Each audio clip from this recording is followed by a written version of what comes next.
حضرت امام حسین علیہ السلام کی 40 احادیث۔ معبود، جو چیزیں اپنے وجود میں تیری طرف محتاج ہیں ان سے تیرے لیے کیوں کر استدلال کیا جا سکتا ہے؟ کیا کسی کے لیے اتنا ظہور ہے جو تیرے لیے ہے تاکہ وہ تیرے اظہار کا ذریعہ بن سکے؟ تو غائب بھی کب تھا کہ تیرے لیے کسی ایسی دلیل کی ضرورت پڑے جو تیرے اوپر دلالت کرے، اور تو کب دور تھا کہ آثار کے ذریعے تجھ تک پہنچا جائے؟ اندھی ہو جائیں وہ آنکھیں جو تجھے نہ دیکھ سکیں، حالانکہ تو ہمیشہ ان کا ہم نشین تھا۔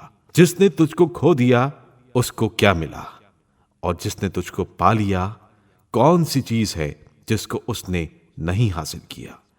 جو تیرے بدلے میں کسی چیز پر بھی راضی ہوا وہ تمام چیزوں سے محروم ہو گیا۔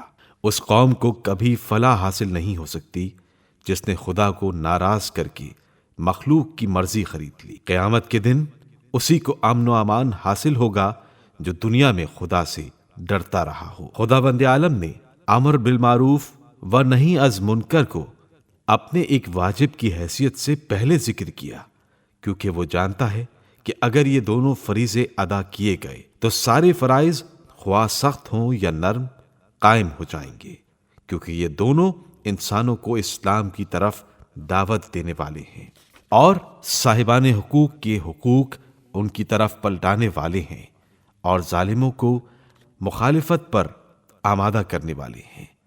لوگو، رسول خدا کا ارشاد ہے، جو دیکھے کسی ظالم بادشاہ کو کہ اس نے حرام خدا کو حلال کر دیا ہے، پیمانے الہی کو توڑ دیا ہے، سنت رسول صلی اللہ علیہ وآلہ وسلم کی مخالفت کرتا ہے، بندگان خدا کے درمیان ظلم و گناہ کرتا ہے، اور پھر بھی نہ عمل سے اور نہ قول سے اس کی مخالفت کرتا ہے، تو خدا پر واجب ہے کہ اس ظالم بادشاہ کے عذاب کی جگہ اس کو ڈال دے۔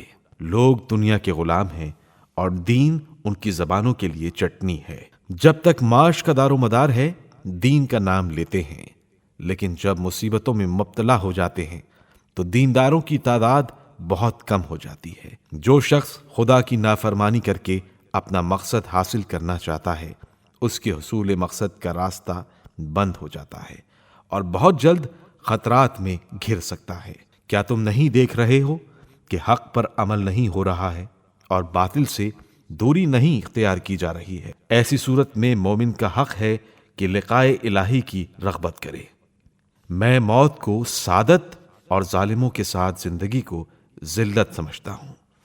جس کا مددگار خدا کے علاوہ کوئی نہ ہو، خبردار اس پر ظلم نہ کرنا۔ جو تم کو دوست رکھے گا روکے گا، اور جو تم کو دشمن رکھے گا ابھارے گا۔ عقل صرف حق کی پیروی کرنے سے کامل ہوتی ہے۔ اہل فسق و فجور کی صحبت بدنامی کی بات ہے۔ خوف خدا میں گریہ و زاری کرنا دوزخ سے نجات کا ذریعہ ہے۔ جو لوگوں کی خوشنودی چاہے حالانکہ اس فعل سے خدا ناراض ہو تو خدا اس کو لوگوں کے حوالے کر دیتا ہے۔ اے آل سفیان کے پیروکارو، اگر تمہارے پاس دین نہیں ہے اور نہ تم لوگ معاد سے ڈرتے ہو تو دنیا ہی میں شریف بنو۔ یزید فاسق، شرابی، نفس محترم کا قتل کرنے والا متجاہر بالفسق ہے، اور مجھ جیسا اس جیسے کی بیعت نہیں کر سکتا۔ اگر مال کا جمع کرنا چھوڑ جانے کے لیے ہے تو پھر شریف آدمی چھوڑے جانے والے مال کے لیے کیوں بخل کرتا ہے؟ لوگوں کی نعمتوں کا تم سے متعلق ہونا یہ تمہارے اوپر خدا کی بہت بڑی نعمت ہے، لہٰذا نعمتوں کو رنج نہ پہنچاؤ، کہیں ایسا نہ ہو جائے کہ وہ نعمت نقمت سے بدل دی جائے۔